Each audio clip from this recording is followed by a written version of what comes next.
அன்பிற்கும் மரியாதைக்கும் உரிய எங்கள் அன்பிற்குரிய இயக்குனர், நடிகர், தயாரிப்பாளர், மிகச்சிறந்த திரைக்கதை வசனகர்த்தா, இந்தியாவிலேயே மிகப்பெரிய புகழ்பெற்ற கதாசிரியர், அருமை சகோதரர் கே பாக்யராஜ் அவர்களே, மற்றும் எஸ்ஆர் ஃபிலிம் ஃபேக்டரி மகிழ்ச்சியோடு நம்பிக்கையோடு தயாரித்திருக்கிற இமெயில் படத்தை வாழ்த்த வந்திருக்கிற வாழ்த்திய அன்பு சகோதரர்களே, லொல்லு வழக்கமாக லொல்லு பண்ணுறோம். இன்னைக்கு ரொம்ப அழகாக பேசிட்டு போய் லொல்லு இல்லாமல் உட்காந்துட்டார். தம்பி அசோக் கதாநாயகனாக நடிச்சிருக்காரு, சிறப்பாக நடிச்சிருக்காரு. எஸ்ஆர் ஃபிலிம்ஸ் ஃபேக்டரியுடைய உரிமையாளரும் கதை, திரைக்கதை, வசனம், தயாரிப்பு, இயக்கம் போன்ற எல்லா அமைப்புகளும் ஏற்று மன துணிச்சலோடு இந்த படத்தை மிக அற்புதமாக இயக்கியிருக்கிறார். ஐயா பாக்யராஜ் அவர்களும் நானும் நிறைய படத்திற்கு வாழ்த்துவதற்காக அழைப்பார்கள்.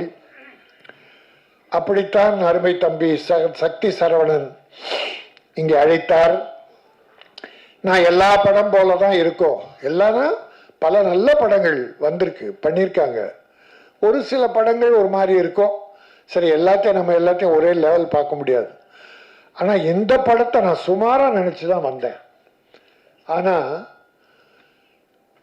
ரொம்ப அற்புதமாக, இது ஒரு சின்ன படம்னு சொல்லவே முடியாது. சின்ன படமே இல்லை, நல்ல படம். செலவுகள் பண்ணியிருக்காங்க, ரிச்சாக பண்ணியிருக்காங்க. ஒரு மசாலா படம் குஜாலா இருக்குது. மசாலா தான் அது தேவை. அதுக்குன்னு ஒரு ஆடியன்ஸ் இருக்காங்க. அது குஜால், அதையும் சேர்த்திருக்காரு. ஃபைட் பியூட்டிஃபுல், அருமை. ஒரு லேடியை வச்சு பண்ணியிருக்காரு. அந்த லேடி எங்க ஓடி போச்சா? ஹீரோயினியா? இனி வரவே கூடாது, தமிழ் சினிமா பக்கம் வரவே கூடாது. யார் ஒருவரை மரியாதை கொடுத்து படத்தில் போட்டு நடிக்க வைக்கிறீங்களோ அவங்க ப்ரொடியூசருக்கு மரியாதை கொடுத்து அந்த ப்ரொமோஷனுக்கு வரணும். அந்த ப்ரொமோஷனுக்கு வர்றதே அவங்க ப்ரொமோஷன் தான். அதுவும் நாங்கள் படம் எடுக்கிற காலத்திலேருந்து செலவு பண்ணி எல்லா தேவைகளையும் அளவுக்கு அதிகமாக பண்ணி அவங்களை ப்ரொமோட் பண்ணுறோம். நடிக்கிறாங்க, நம்ம இல்லைன்னு சொல்லலை. நடிக்க தெரியாதவங்களுக்கு இயக்குனர் கற்றுக் கொடுக்குறார். குழந்தை கற்றுக் கொடுக்குற மாதிரி, ஒரு களிமண்ண பொம்மை பிடிக்கிற மாதிரி இயக்குனர்கள் பல நடிகர்கள் உருவாக்குறாங்க. உருவாக்கி வந்த பிறகு படம் வெற்றி பெற்ற யார்கிட்ட போகிறாங்க? ஹீரோ ஹீரோயின்கிட்ட. இதோ மரியாதை கொடுத்து தம்பி அசோக் வந்து உட்கார்ந்துட்டு இருக்கான். வராமல் இருந்திருக்கலாம். ஆனால் இன்னைக்கு ப்ரொடியூசருக்கும் தனக்கும் நாம் நடிச்சிருக்கோம், வரணும், கலந்துக்கணும். நம்ம ஹீரோயினுக்கு சிலர் மரியாதை கொடுக்குறாங்க. நம்ம எல்லாரையும் குறை சொல்லலை. ஆனால் மரியாதை கொடுக்காது. ஒருவேளை அவங்க வெளியூர் ஷூட்டிங்கில் இருக்கலாம். சிலர் அப்படி அவங்க கிட்ட தேதியை கேட்காம நம்ம ஒரு தேதியை வச்சுட்டு அந்த நாளில் வாங்கினா வெளி ஷூட்டிங் தான் வர முடியாது. அவங்கள நாம மன்னிச்சிடலாம். ஆனால் படத்தில் நடிச்சுட்டு நல்லா வீட்டில் கஞ்சியோ கூழோ, இங்கே வந்தால் ஹார்லிக்ஸ் போன்விட்டான்னு குடிச்சு உடம்ப கொஞ்சம் ஏற்றிக்கின்னு அடுத்த படத்துக்கு தயாராகிட்டு ப்ரமோஷனுக்கு வரலன்னா மிகப்பெரிய கஷ்டம். அது எவ்வளோ பெரிய நடிகராக இருந்தாலும் சரி இருந்தால். ஆனால் நம்ம அவங்கள கேட்டு வைக்கணும். நம்ம இஷ்டத்துக்கு வச்சுட்டு அவங்க வரலன்னா வருத்தப்படக்கூடாது, அவங்க மேலே குறை சொல்லக்கூடாது. நம்ம அப்படிப்பட்ட ஆள் இல்லை. தவறு செய்கிறவங்க தான் கண்டிக்கிறோம், நல்லது செய்கிறவங்கெல்லாம் பாராட்டுறோம். தம்பியை ஒன்று சொன்னாங்க, படம் எடுத்து முடித்த பிறகு எல்லாரும் தனியாக விட்டு போயிட்டாங்க. இதான் சினிமா. அதுக்காக எல்லாரும் இல்லை, சில உயர் நண்பர்கள் இருக்காங்க, சில டெக்னீஷியன்ஸ், சில ஆர்டிஸ்ட், அந்த தயாரிப்பாளர் கூடவே கடைசி வரைக்கும் சிலர் தான், ஒரு 20% தான், 80% இருக்க மாட்டாங்க. உதாரணமாக ஒரு தாசில்தார் உங்களுக்கு ஒரு ஊரில் நீர்நிலை எப்படி இருக்குது, கிணறு இருக்கு, தண்ணி இருக்கா, பயிர் எப்படி இருக்கு, ஒரு கணக்கு கவர்மெண்ட் கொடுக்கறதுக்காக வர்றாரு. வந்து ஊரெல்லாம் பார்க்குறாரு, வளங்கள் எல்லாம் குறிச்சிக்கிறாரு. கடைசியில் இந்த ஒரு கிணத்தை எட்டி பார்த்து தண்ணி இருக்கான்னு பார்க்குறாரு. டப்புன்னு சரிக்கு விழுந்துடுறாரு உள்ள.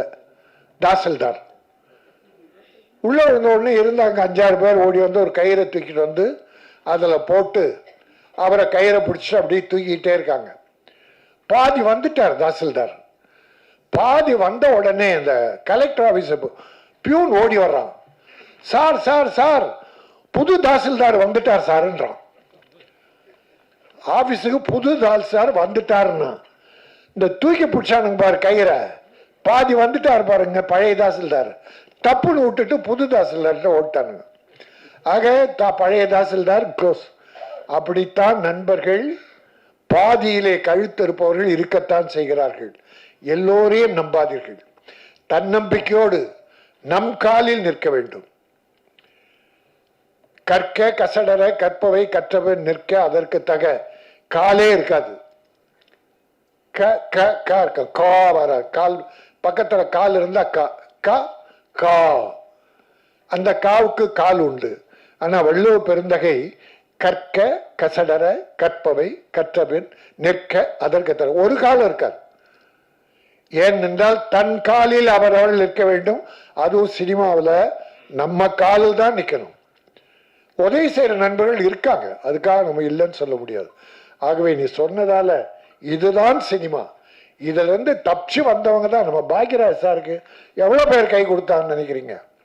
கடுமையான உழைப்பு, அவ்வளோ பெரிய அறிவுத்திறனை வைத்துக்கொண்டு அவர் பட்ட பாடு இளமையில் ஏராளம்.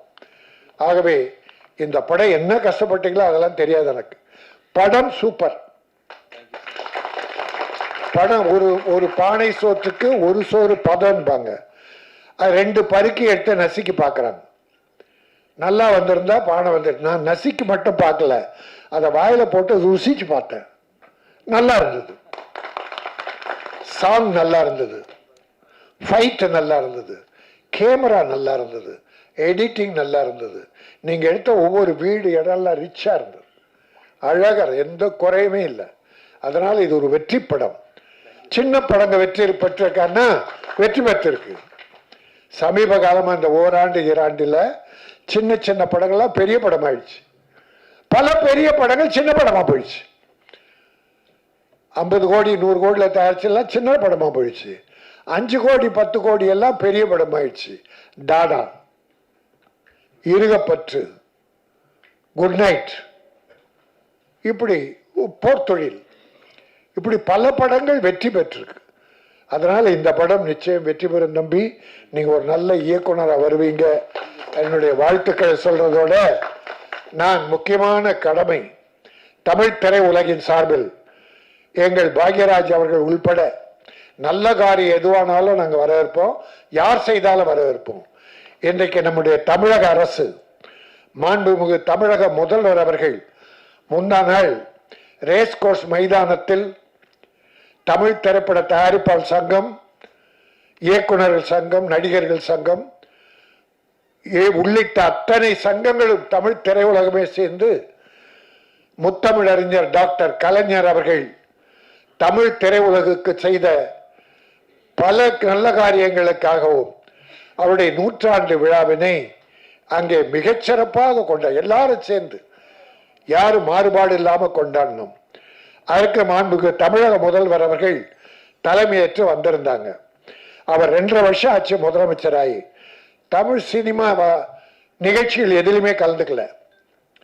ஆனா முதல் நிகழ்ச்சியா முன்னாள் கலந்துக்கிட்டு ஒரு அற்புதமான செய்தியை, தமிழ் திரையுலகுக்கு தேவையான செய்தியை, இதுவரை அது இல்லாமல் நம் சிறுபட தயாரிப்பாளர்கள் எல்லோரும் பட்ட கஷ்டம் ஏராளம்.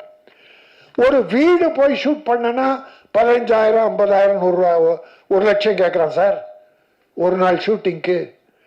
தெருவில் ஷூட் பண்ணலான்னு பெர்மிஷன் வாங்கி பண்ணா போலீஸ் லஞ்சம் கேட்குறான் சார். தலைமைச் செயலகத்தில் பர்மிஷன் வாங்கி ஊட்டியில் போனால் அங்கே இருக்கிற அதிகாரிகள் போலீஸ் லஞ்சம் கேட்குறான். சின்ன படம் எடுக்கவே முடியல. பெரிய படம் தயாரிப்பாளர்கள் கோடி கோடியாக இருக்கு என்னமோ சரி. சின்ன படம் எடுக்கவே முடியல, எடுத்து வந்தாலும் ரிலீஸ் பண்ணுறது கஷ்டம், ஃபைனான்ஸ் கொடுக்கல.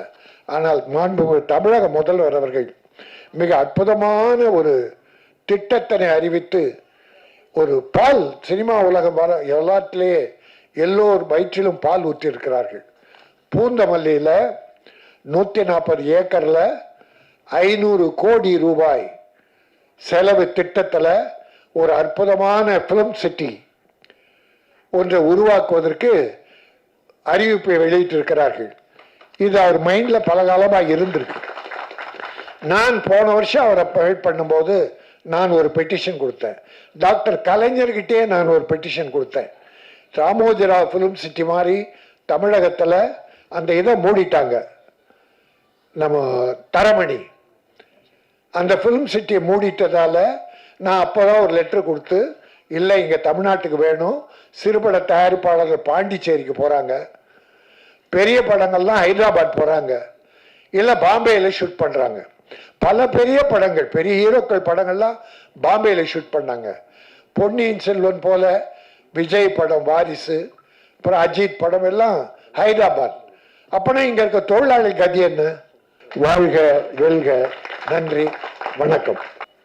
இமெயில் திரைப்படத்தினுடைய இசை விழாவுக்கு வந்திருக்கும் அனைத்து பத்திரிகை மற்றும் ஊடக டிவி ஊடக எல்லா நண்பர்களுக்கும் என்னுடைய பணிவான வணக்கத்தை முதல்ல தெரிவிச்சுக்கிறேன். அதே மாதிரி இமெயில் படத்தை அவங்கள அந்த டெக்னீஷியன்ஸ் ஃபஸ்ட் டைம் அவர் டைரக்ட் பண்ணியிருக்காரு ராஜன் அவர்கள். அதை ஊக்குவிக்கிற வகையில் நிறைய பேர் வந்திருக்கீங்க. மழையாக இருந்தால் கூட எல்லாம் கண்டிப்பாக என்கரேஜ் பண்ணணும்னு சொல்லி நிறைய பேர் வந்திருக்கீங்க. உங்களுக்கு என்னுடைய பணிவான வணக்கத்தை தெரிவிச்சுக்கிறேன். அப்புறம் இந்த பொண்ணு பேர் என்னமா, தமிழ் சுத்தமாக பேசினாங்க, ஐஸ்வர்யா தமிழ் சுத்தமாக பேசினாங்க. அவங்க நான் அதிகமாக சந்திக்கல. ஸோ அது கொஞ்சம் ரொம்ப சந்தோஷமாக இருந்தது, நிறைய கரெக்டாக பேசுகிறாங்க அப்படின்ட்டு. அதுக்கப்புறம் ராஜன் சாருக்கு தான் நன்றி சொல்லணும். என்னென்னா, ஒரு கவர்மெண்ட்டில் ஒரு திட்டம் அப்படின்னு சொன்னால் அவர் எப்போவுமே பேசுகிறதுல கான்ட்ரவர்சி வரும், அது ஒரு இது வரும். ஆனால் பாராட்டுறதுலேயும் மனசார பாராட்டுறதுங்கிறது இருக்க, அதுதான் அவருடைய கிரேட்னஸ். எவ்வளோக்கு எவ்வளோ கோபமாக திட்டுறாரோ அவ்வளோக்கு எவ்வளோ ஒரு நல்ல விஷயமா இருந்தால் மனசார பாராட்டிடுவார். ஸோ இன்றைக்கி சினிமாவில் எல்லாரும் எவ்வளோ சிரமப்பட்டுட்டு இருக்காங்க என்ன அப்படிங்கிறத அடிக்கடி எல்லா மேடையிலையும் சிறு தயாரிப்பாளர்களுக்காக குரல் கொடுத்து பேசிகிட்டு இருக்கிறது அவர். இப்போது இவர் பாலாஜி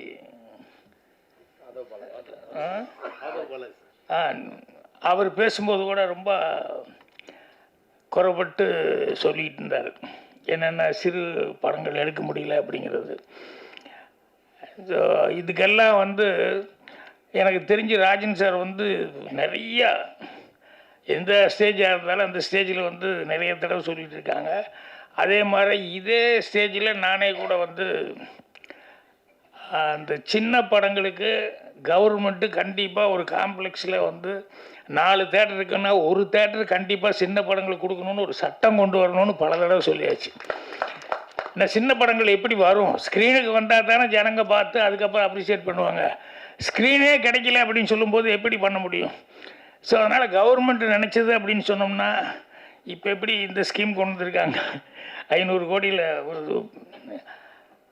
சினிமா சீரழிஞ்சிடக்கூடாது, சினிமாவுக்கு ஏதாவது ஒரு விதத்தில் நல்ல விதமாக உதவி பண்ணணும்னு சொல்லிட்டு அந்த மாதிரி கவர்மெண்ட் இதையும் இப்படி தேட்டரில் ஒரு தேட்டராவது ஒரு சின்ன படத்தை கொடுக்கணுங்கிற மாதிரி ஒரு சட்டம் வந்தது அப்படின்னா, சிறு முதலீட்டாளர் படங்களுக்கு எல்லாருமே ஒரு காலத்தில் சின்ன படத்தில் புதுசாக அறிமுகமாகிற மாதிரி தான் எல்லாமே இருந்தாங்க. ஸோ அதுக்கப்புறம் தான் ஒவ்வொருத்தரும் பெருசாக வளர்ந்துருக்காங்க. அதனால் அவங்களுக்கு இன்றைக்கி அவர் வந்தோடனே ராஜன் சார் ரொம்ப வருத்தமாக அதுதான் சொன்னார். ஒரு 5 பேர் தான், அதை தவிர்த்து வேறு படங்கள் ஒன்றுமே இன்றைக்கி ஓடுற மாதிரி இல்லை, அப்படி ரொம்ப கஷ்டமாக இருக்குது அப்படிங்கிற மாதிரி ரொம்ப ஃபீல் பண்ணி சொல்லிட்டு இருந்தார். ஸோ அதுதான் அவர் பேசும்போதும் மனம் விட்டு பேசி அதுக்கப்புறம் கவர்மெண்ட்டையும் அப்ரிஷியேட் பண்ணார். இப்போ படத்தை இமெயில் நம்ம அசோக் ரொம்ப கொடுத்து வச்சவர். அவர் ரொம்ப அதிர்ஷ்டசாலி. ஏன்னா படம் பார்க்கும்போது பாட்டு மற்ற இடங்கள்ல எல்லாம் கண்கொள்ளா காட்சின்னு சொல்லுவாங்க பாரு. அது டைரக்டர் படத்தில் பார்த்தோன்னையுமே கண்கொள்ளா காட்சியாக இருந்தது. அது அவர் பாட்டிலெல்லாம் நடிக்கும்போது அவருக்கு நம்ம தான் ஸ்க்ரீனில் தான் பார்க்குறோம், அதில் ஒரு டேக் ஓகே தான் மாறும். ஆனால் அவர் அசோக் அப்படி இல்லையே, எல்லா டேக்கும் தப்பாக கவுண்ட் பண்ணி சூரலாஸ் சித்திரங்களை சொன்னேன், தப்பாக செஞ்சால் ஒரு 5-6 டேக்கு 5-6 தடவை கட்டி பிடிக்கலான்னு. அந்த மாதிரி பாடல்களெல்லாம் எப்படி இருந்ததுன்னு தெரியல. ஸோ அவர் இதுக்கு முன்னால் இப்போ தான் ஒரு படம் ஆர் யூ ஓகே பேபி, அதில் பிரமாமா டான்ஸ் ஆடிந்தார். அதில் ரெண்டும் இருந்தது. அந்த ஒரே பாட்டில் ஒரு டான்ஸ்லேயே வந்து பரதநாட்டியமும் அதுவும் இருந்தது, மாடர்னும் இருந்தது. ஸோ இதில் வந்து என்னென்னா ஸ்பெஷலாக வந்து இதில் வந்து அவர் ராஜன் சார் குறிப்பிட்ட மாதிரி ஃபைட்டு வந்து ரொம்ப நல்லா பண்ணியிருக்காரு. யார் ஸ்டண்ட் மாஸ்டர் தெரியல. ஸோ அந்த ஸ்டண்ட் மாஸ்டர், கேமராமேனு இவங்களெல்லாம் அவர் ராஜன் சார் டைரக்டர் வந்து நல்லா யூஸ் பண்ணியிருக்காரு. அவரெல்லாம் தனியாக விட்டுட்டாங்க அப்படிங்கிற மாதிரி சொல்கிறாங்க. அது எல்லாத்துக்கும் வர்ற சோதனை தான். யாருக்கு அது சோதனை வந்தால் தான் நல்லது. சோதனை வராமல் வந்து சுவை இருக்காது, வெறும் இது சாதனையும் படைக்க முடியாது. அதனால் அது விட்டுட்டு போனாங்க அப்படிங்கிறதல்ல, ஃபைனலாக நீங்கள் என்ன கொடுக்குறீங்க அப்படிங்கிறது தான். அது எல்லாருமே இப்போ ராஜன் சார் சொன்னார், ஃபைனல் அவுட்புட்டு எல்லோரும் ரிச்சாக வந்திருக்கு, இத்தனை லொக்கேஷனில் போய் எடுத்திருக்காங்க அப்படிங்கிற மாதிரி ரொம்ப படத்தை பற்றி சிறப்பாக சொன்னாங்க. ஸோ வரும்போது யோசனை பண்ணிட்டு வந்த இந்த இமெயிலுங்கிறது வந்து இதை கண்டுபிடிச்சதே ஒரு இந்தியன் தான், சிவா ஐயாத்துறை. ஸோ அவர்னால தான் வந்து அந்த இமெயில்னால தான்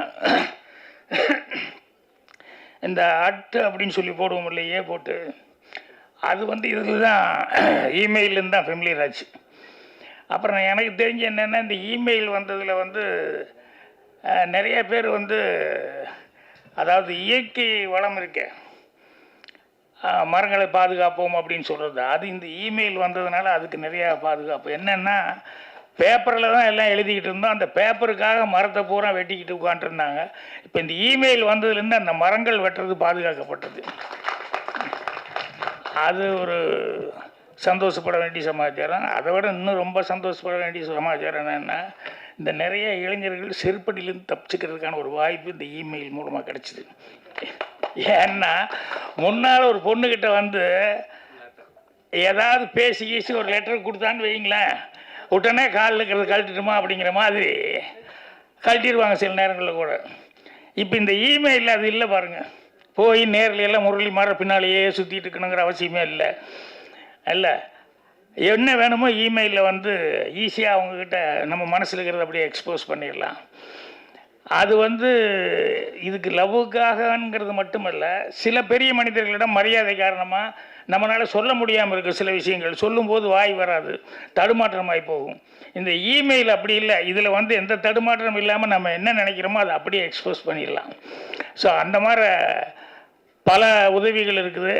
ஆனால் இதில் போடும்போது ஒன்று போட்டிருந்தாங்க, என்னென்னா இமெயிலில் என்னென்னலாம் மோசடி நடக்குது அப்படின்னு சொல்லிட்டு. எல்லாத்துலேயும் தான் பாசிட்டிவும் இருக்கும், அதே மாதிரி நெகட்டிவும் இருக்கும். அதனால் எது விஞ்ஞான கண்டுபிடிப்பு வந்தாலும் அதில் ஏதாவது ஒரு பாசிட்டிவ் இருந்தாங்கன்னா இன்னொரு நெகட்டிவும் ஒரு சைடு இருக்கத்தான் செய்யும். ஸோ அதனால் அதில் இந்த மோசடி அப்படின்னு சொல்லும்போது நாட்டில் சினிமாவில் அதில் தான் ஆன்லைனில் தான் மோசடிங்கிறது இல்லை. ராஜன் சார் பேசும்போது கரெக்டாக கவனிச்சுக்கிட்டே இருந்தீங்கன்னா தெரிஞ்சிருக்கும் நாட்டில் லைசன்ஸோடு எவ்வளோ மோசடி நடந்துட்டுருக்குன்னு. ஏன்னா நம்ம வாங்கியிருப்போம், பர்மிஷன் வாங்கிட்டு போயிருப்போம், ஆனால் அவங்க காசு கேட்பான். இந்த ஊட்டி வரைக்கும் இங்கேருந்து போயிருப்போம், எல்லோரும் போனதுக்கப்புறம் அங்கே ஒரு இது வச்சுருக்கான், அங்கே ஒரு தனி யூனியன் ஒன்று வச்சுக்கிட்டு இங்கே தான் கார் எடுக்கணும். இதெல்லாம் வந்து எத்தனை கஷ்டங்களை வந்து தயாரிப்பாளர்கள் சந்திக்கிறது. ஸோ அந்த மாதிரி நிறையா அந்த மாதிரி தப்புகள் தவறுகள் நாட்டில் அந்த மாதிரி மோசடிகள் கண்ணுக்கு தெரிஞ்சு நிறைய நடக்குது. என்னென்னா ஒவ்வொருத்தரும் அவன் ஃபீல் பண்ணணும், அவங்கவுங்க தனி மனிதன் வந்து நம்ம தனி மனிதன் அல்ல அப்படின்னு சொல்லி ஃபீல் பண்ணால் தான் இந்த மோசடிங்கிறது நிற்கும். நம்ம செய்கிறது ஒவ்வொன்றும் வந்து நம்ம ஒருவனை மட்டும் போகிறதில்ல அப்படின்ட்டு. ஏன்னா ஒரு உதாரணத்துக்கு ஒரு இன்சிடெண்ட்டு, பாரிஸிலிருந்து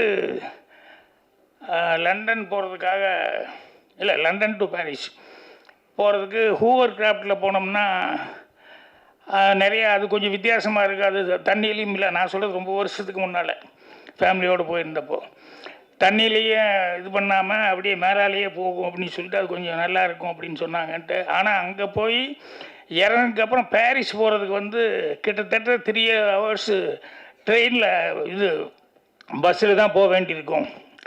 அதனால் ஃப்ளைட்டில் போனோம்னா 3/4 மணி நேரம் 1 மணி நேரத்தில் போயிடலாம். பட் இதில் போயிட்டு அதுக்கப்புறம் பஸ்ஸில் போகணும். ஆனால் சைட் சீயிங் நல்லா இருக்கும்போது அதை ப்ரிப்பேர் பண்ண, ஏன்னா குழந்தைகளுக்கெல்லாம் நம்மளும் சைட் சீயிங் பார்த்துக்கிட்டே போகிறோம் அப்படின்னு சொல்லிட்டு. ஆனால் அங்கே போய் ஹோவர் கிராஃப்டில் இறங்கணுன்னே பஸ்ஸில் தான் போய் ஆகணும் அப்படின்னு சொல்லி அப்புறம் பஸ்ஸில் எல்லாம் ஆல்ரெடி டிக்கெட் ரிசர்வ் பண்ணியிருந்தேன். பஸ்ஸில் ஏறிட்டோம். ஏறினதுக்கப்புறம் வந்து பஸ்ஸு புறப்படுற நேரம் அப்போ திடீர்னு தடன்னு கதவை தட்டி திறந்தா ஒரு இங்கிலீஷ் லேடி, யாரோ ஒருத்தி, எந்த நாட்டுக்காரியும் தெரியல. உள்ளே வந்தால் கண்டக்டர் வந்து ஸ்டாப் பண்ணிட்டான். சாரி அப்படின்ட்டு. என்னென்னா, இல்லை டிக்கெட்டு ஃபுல்லாகிடுச்சு, சீட் இல்லை, அதனால் உட்கார முடியாது, சாரின்னு.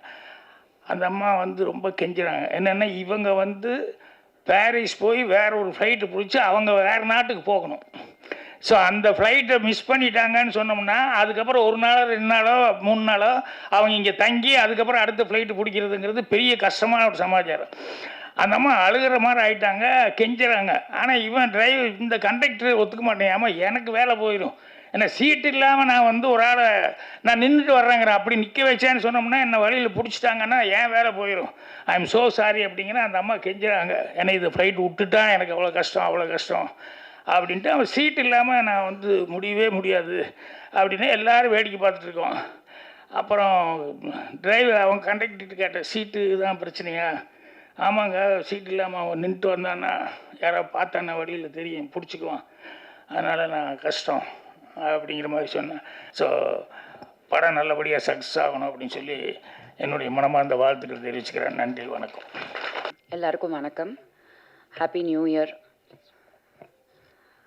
ரொம்ப நாள் கழித்து உங்கள் எல்லாரையும் சந்திக்கிறதுல வந்து ரொம்ப சந்தோஷம். அதுவும் இந்த புத்தாண்டு ஆரம்பித்து இந்த ஆப்பர்ச்சுனிட்டி எனக்கு இங்கே கிடச்சிது to come for this event. அது முக்கியமாக உங்களை சந்திக்கிறதுக்காகவே நான் வந்தேன். அண்ட் மேடையில் இருக்கிற எல்லாருக்கும் வணக்கம். Email, it's a very current trending title. The title it self ஒரு பெரிய ஈர்ப்பு கண்டிப்பாக இருக்குது. எல்லாருக்குமே இமெயில்னால் என்னன்னு தெரியும், அது தெரியாத குழந்தை கூட இருக்காது. அந்த அளவுக்கு வந்து இமெயில் அப்படிங்கிறது வந்து ஒரு வெரி எப்படி சொல்கிறது, ரொம்ப கேட்சி டைட்டில்னு கண்டிப்பாக சொல்லலாம். கண்டிப்பாக அது something to do with internet and something to do with you know there is ஒரு கதை கண்டிப்பாக இருக்குது, கண்டென்ட் இருக்குது அப்படிங்கிறது தெரியுது.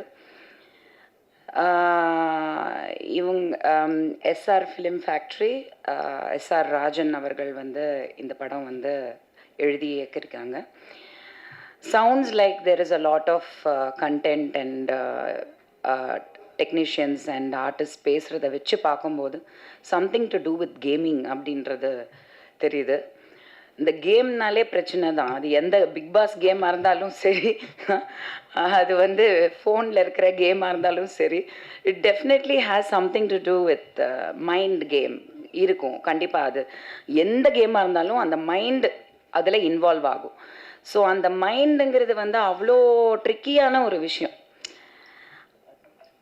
அந்த மைண்ட் நம்ம வந்து என்னதான் கேமுக்குள்ளே போனாலும் நம்மளோட மைண்டை வந்து ரொம்ப ரொம்ப ப்ரொடெக்டடாக வைக்கணும். அது எந்த கேமாக இருந்தாலும் சரி, லைஃப்லேயும் சரி, நம்மளோட மைண்டை நம்ம தான் ப்ரொடெக்ட் பண்ணிக்கணும்.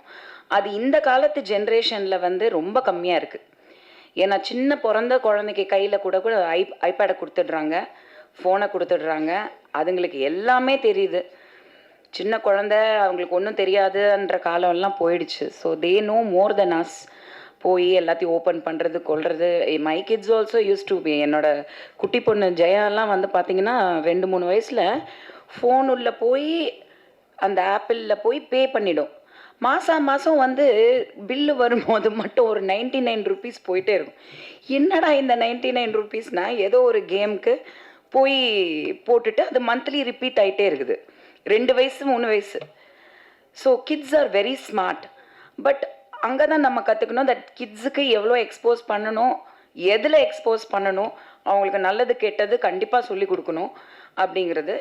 இந்த படத்தில் வந்து அந்த மாதிரி something to do with game and getting addicted and அதனால வந்து ஒரு சில ப்ராப்ளம்ஸ் அப்படிங்கிறது, நிறைய ஆக்ஷன் இருக்குது படத்தில், நிறைய பெண்கள் ஆக்ஷன் பண்ணியிருக்காங்க. ஸோ தட் இஸ் சம்திங் புதுசாக இருந்தது பார்க்கும்போது. அண்ட் ரிச்சாக எடுத்திருக்காங்க. சாங்ஸ் எல்லாம் நல்லா இருக்குது, ரிச்சாக நல்ல locations and all that. So கண்டிப்பாக இதில் வந்து ஒரு படம் எடுத்து இன்றைக்கி வந்து இந்த ஸ்டேஜ் வரைக்கும் வர்றது எவ்வளோ பெரிய விஷயன்றது நம்ம எல்லாருக்குமே தெரியும். ஸோ இந்த அளவுக்கு வந்து அவங்க ஒரு ப்ரெஸ் மீட் வச்சு ஒரு பெரிய விஷயம் பண்ணுறாங்க. ஸோ ஆல்வேஸ் நீங்கள் ப்ரெஸ் மீடியா வந்து சொல்லவே வேண்டாம், நீங்கள் எப்போவுமே சப்போர்ட் பண்ணுவீங்க. அது எந்த படமாக இருந்தாலும் நீங்கள் வந்து மக்கள்கிட்ட கொண்டு போய் சேர்ப்பீங்க. பட் மக்களும் வந்து எஃபர்ட் எடுத்து, ஏன்னா இந்த மாதிரி சின்ன படங்கள் நியூ கமர்ஸ் வச்சு எடுக்கும்போது தியேட்டருக்கு போய் பார்க்குறதுக்கான எஃபர்ட் கண்டிப்பாக எடுக்கணும். அது வந்து இந்த ட்ரெய்லர்லாம் பார்க்கும்போது தே ஷுட் கெட், பட் இந்த சப்ஜெக்ட் சவுண்ட்ஸ் இன்ட்ரெஸ்டிங்.